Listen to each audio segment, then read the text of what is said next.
Well, my name is Jean McNeil. I am the curator of this exhibition, Notes on the Anthropocene. And the Anthropocene is a very broad concept to suggest that for the first time in the planet's history, one species has the ability, and we are doing it, to change the Earth forever.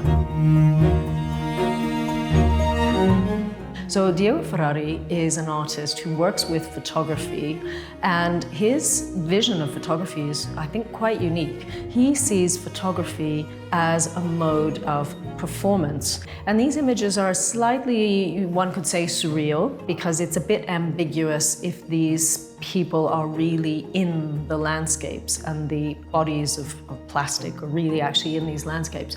And the fact is they are all made in situ. So in some ways, this is a collaboration between the body, the air, the atmosphere, and the material, plastic.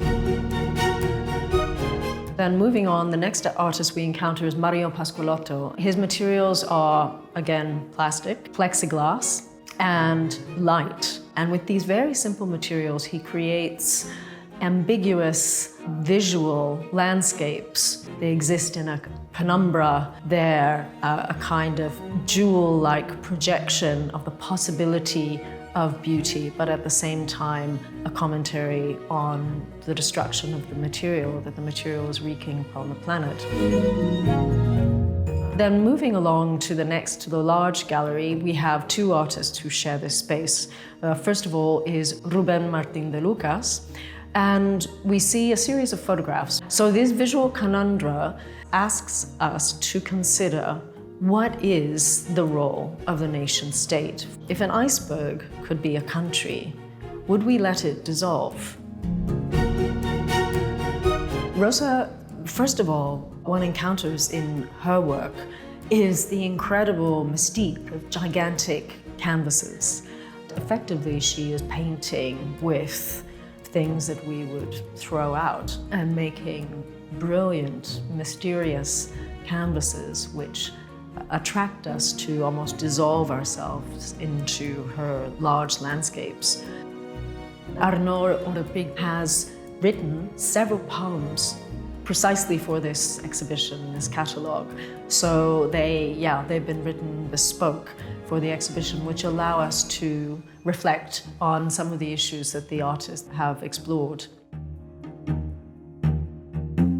The next work that we discover is the room of Manu Vibi Tintoret. His work explores the power that we've had as a species to demarcate the land. And it's effectively a discourse on power the power that we have had to demarcate, to reshape, to interpret, and to own the landscape. So the next gallery that we have is shared between two artists. The first artist we have that we encounter is Emma Regala, and Emma has two pieces, both which have an element of performance. I think her work is really very brave. To an extent, it has to do with the relationship between the body, particularly a woman's body, and the original power of the land.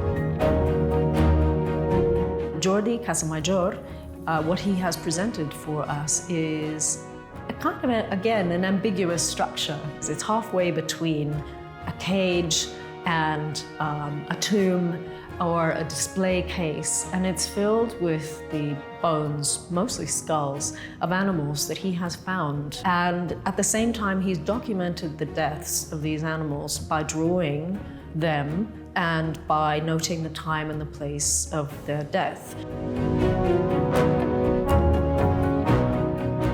All of the works have a duality in them, which I think is present specifically in the theme of the Anthropocene, which is the relationship between beauty and threat.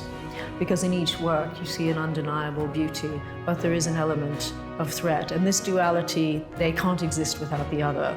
It wouldn't be beautiful if there were not some sort of sense of danger. So that's the exhibition.